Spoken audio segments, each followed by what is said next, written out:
Good morning दोस्तों। आज हमारा दूसरा दिन है सिंगापुर ट्रिप का। आज हम लोग कोशिश करेंगे सिंगापुर ज़ू कवर करने की, फिर गार्डन बाय बे देखेंगे, उसके बाद रात को स्पेक्ट्रा शो जो होता है मरीना बे सैंड्स एरिया में वहाँ देखेंगे। अभी स्टार्टिंग में थोड़ा सा नाश्ता करेंगे, यहाँ पास में मैकडी है, मैकडी पे कुछ खाएंगे। उसके बाद निकल जाएंगे सिंगापुर ज़ू के लिए मेट्रो से। चलिए देखते हैं कैसा रहता है आज का दिन। यहाँ के पीछे का व्यू बहुत अच्छा है, मतलब होटल का जो व्यू है, होटल से जो सामने का व्यू है, ये घर हैं यहाँ के।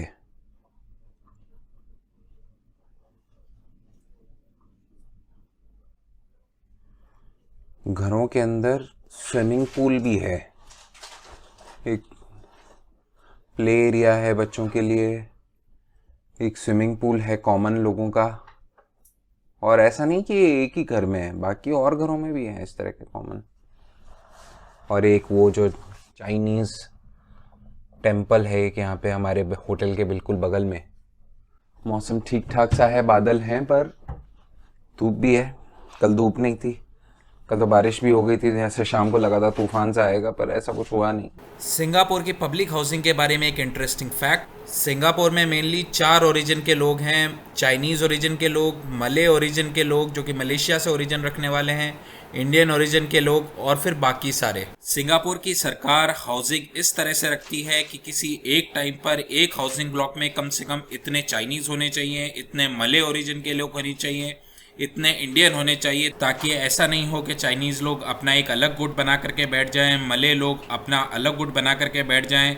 इससे ये कोशिश की जाती है कि डिफरेंट कम्युनिटीज़ के बीच में पीस बना रहे, इंटरेक्शन बना रहे, सौहार्द बना रहे। और ऐसा माना जाता है कि इस हाउसिंग का बहुत बड़ा कंट्रीब्यूशन रहा है सिंगापुर की इकोनॉमिक प्रॉस्पेरिटी में। सिंगापुर जू निकलने से पहले हम लोग आ गए मैकडी नाश्ता करने के लिए। आइए आपको सिंगापुर का मैकडी दिखाते हैं।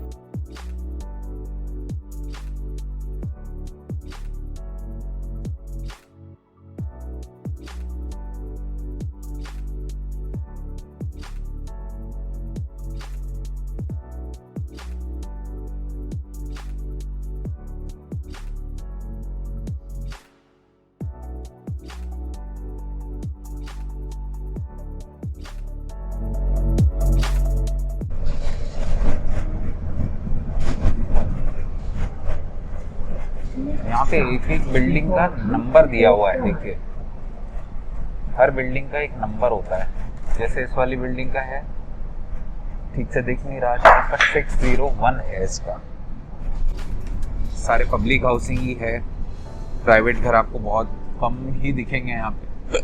अभी तक तो मुझे कोई दिखे नहीं, और अच्छी बात है। मतलब इस तरह की पॉपुलेशन, देखिए लैंड बहुत कम है सिंगापुर में, और पॉपुलेशन जो है, डेंसिटी जो है, तो वो पॉपुलेशन डेंसिटी मतलब कि भाई एक पर्टिकुलर, मतलब 1 किलोमीटर में कितने ज़्यादा लोग होते हैं, तो उस हिसाब से ये दुनिया की सेकेंड मोस्ट डेंसेस्ट प्लेस है। जो सबसे डेंसेस्ट प्लेस है वो है गाजा स्ट्रिप, पैलेस्टीन, जो इजराइल के पास में है, जिससे अक्सर इजराइल कई बार बॉम्बार्डमेंट भी करता है। तो वो वाला जो एरिया है वो सबसे ज़्यादा डेंसेस्ट है, और उसके बाद में सेकंड डेंसेस्ट ये है। लेकिन फिर भी आप यहाँ देखेंगे तो यहाँ पे आपको भीड़ बिल्कुल भी नहीं दिखेगी। वो इसलिए क्योंकि यहाँ पे बिल्डिंग्स बहुत ही हाई हैं और प्राइवेट घर अलाउड नहीं है, तो उस चीज़ का बहुत फ़र्क पड़ता है। पब्लिक ट्रांसपोर्ट, ज़्यादातर लोग पब्लिक ट्रांसपोर्ट यूज़ करते हैं। गवर्नमेंट कोशिश करती है कि भाई लोग जो हैं वो पब्लिक ट्रांसपोर्ट को ही ज़्यादा यूज़ करें। वो लोग नहीं चाहते कि आप लोग ज़्यादा कार खरीदें, लोग ज़्यादा कार खरीदें ताकि सड़कों पे ज़्यादा भीड़ नहीं हो। उसके लिए वो कार्स को थोड़ा इस तरह से उनका मैनेजमेंट ऐसा किया हुआ है कार्स का कि आप कार खरीदते हैं तो आपको वो बहुत ज़्यादा महंगी पड़ती है, और इसलिए आप डिस्करेज होते हैं कार ख़रीदने के लिए। और इवन कार का ओनरशिप को भी आपको रिन्यू कराना पड़ता है हर कुछ साल में, और उसमें भी काफ़ी पैसा खर्च होता है। तो लोग कार खरीदने से ज़्यादा पब्लिक ट्रांसपोर्ट को ज़्यादा प्रेफर करते हैं। आइए दोस्तों चलते हैं सिंगापुर जू के अंदर। दोस्तों सिंगापुर जू का टिकट आप ऑनलाइन भी बुक करा सकते हैं और आप जू पर आकर के भी ले सकते हैं। सिंगापुर जू के पास ही रिवर वंडर्स और नाइट सफारी भी हैं और इनके टिकट्स आपको यहीं पे मिल जाएंगे। आप इनको इंडिविजुअली भी ले सकते हैं, कॉम्बोज में भी ले सकते हैं और ये दोनों ही सिंगापुर जू के साथ साथ बहुत अच्छे अट्रैक्शंस हैं सिंगापुर के।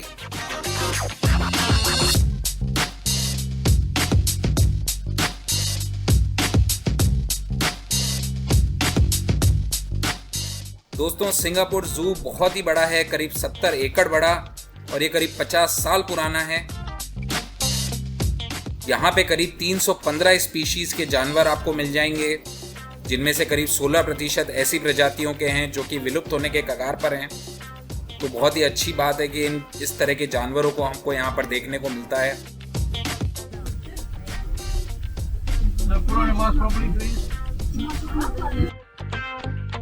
दोस्तों, सिंगापुर जू टूरिस्ट्स के बीच में बहुत ज़्यादा पॉपुलर है। करीब 20 लाख टूरिस्ट हर साल यहाँ पर आते हैं। 2017 के ट्रैवलर्स चॉइस अवार्ड्स में सिंगापुर जू को एशिया का बेस्ट जू माना गया था और दुनिया का चौथा बेस्ट जू माना गया था।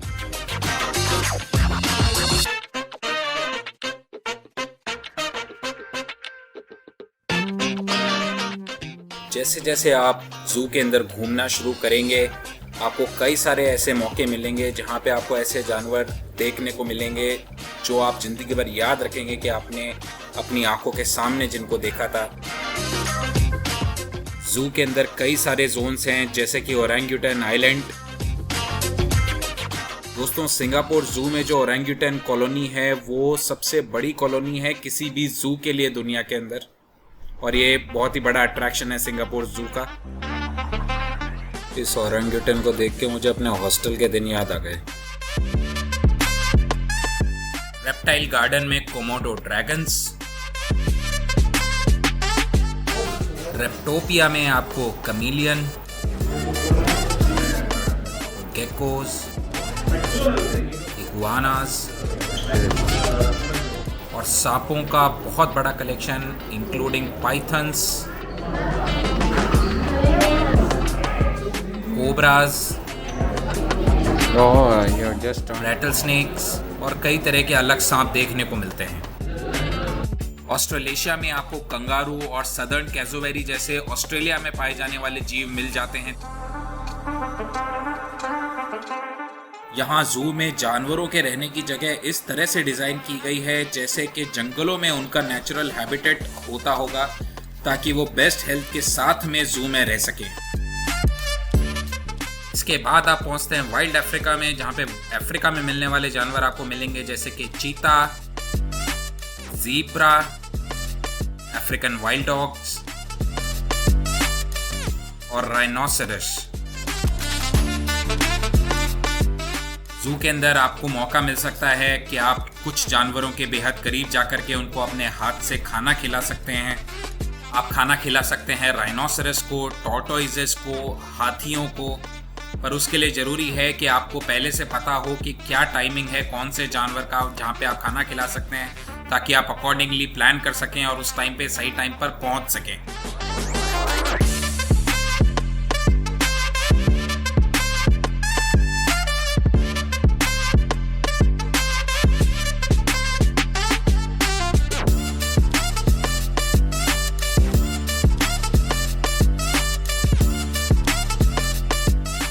इसके अलावा यहाँ पर वाइट टाइगर्स, डिफरेंट टाइप्स के टॉर्टोइजेस और बबून्स जैसे जानवर भी देखने को मिलते हैं, जो कि यहाँ के बहुत मेन अट्रैक्शंस हैं। दोस्तों, यहाँ पर कुछ एनिमल शोज भी होते हैं जिनको आप अपनी आइटिनरी का पार्ट बना सकते हैं। अगर आप कभी भी सिंगापुर जू आना चाहें तो मेरे हिसाब से कुछ चीज़ें हैं जिनका आपको हमेशा ध्यान रखना चाहिए, जैसे कि आप पहले से अपनी ट्रिप को प्लान करके चलें, कब किस टाइम पर कौन सी लोकेशन पर कौन सा शो होने वाला है, कब कौन सी लोकेशन और किस टाइम पर कौन से एनिमल को फीड कराया जाएगा। ये सब अगर आपको पहले से पता होगा, जो कि आपको सारी इन्फॉर्मेशन वेबसाइट पे मिल जाती है, तो आप अपने किसी भी फेवरेट इवेंट को या अपने फेवरेट एनिमल्स को मिस नहीं करेंगे।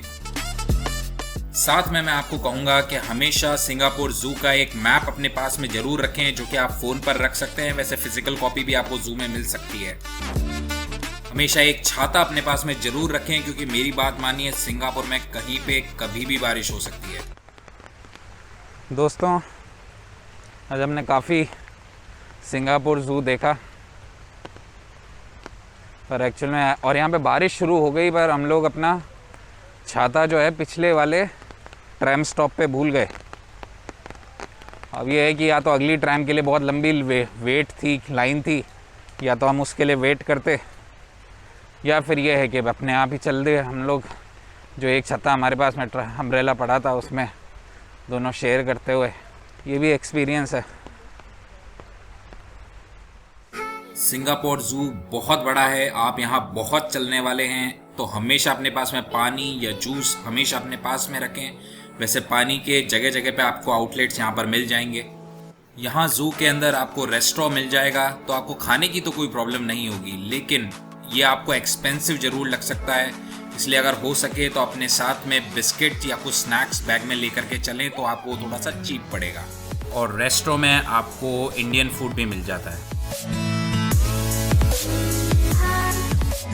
और सबसे आखिरी में मंकीज़ यहाँ ज़ू में फ्रीली घूमते हैं। ये आपको अगर कहीं पे भी मिल जाएं तो इनकी तरफ ध्यान ना देते हुए सीधे निकल जाएं और अपने खाने को छुपा लें, और ऐसा तो बिल्कुल ना करें जैसा कि हमने किया था।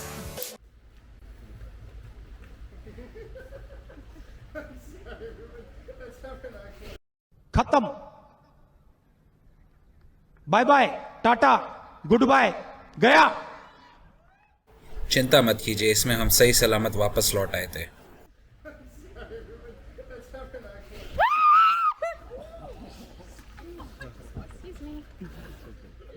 ज़ू से वापस निकलते टाइम अगर आप चाहें तो ज़ू की सोवेनियर शॉप से आप अपने लिए एक बढ़िया सा सोवेनियर भी खरीद सकते हैं। सिंगापुर ज़ू सिंगापुर शहर से काफ़ी दूर है, और सिंगापुर ज़ू से नियरेस्ट जो MRT स्टेशन है वो भी काफ़ी दूर है। इसलिए सिंगापुर ज़ू से एक डेडिकेटेड शटल सर्विस चलाई जाती है, जो कि आपको नियरेस्ट जो MRT स्टेशन है वहाँ तक ड्रॉप कर देती है, और इसको आप अपने ईजी लिंक कार्ड को यूज़ करके या फिर टूरिस्ट पास को यूज़ करके बड़ी आसानी से काम में ले सकते हैं। और दोस्तों, इसी के साथ हम लोग निकल गए वापस से सिंगापुर शहर की तरफ, गार्डन्स बाय द बे जाने के प्लान के साथ, जो कि हम आपको नेक्स्ट पार्ट में दिखाएंगे। तब तक के लिए थैंक यू। और अगर आप लोगों का किसी भी तरह का फीडबैक हो हमारे लिए, तो कमेंट सेक्शन में ज़रूर कमेंट करके बताएं। तब तक हमारे वीडियो को ज़रूर लाइक करें और चैनल को ज़रूर सब्सक्राइब करें। Thank you.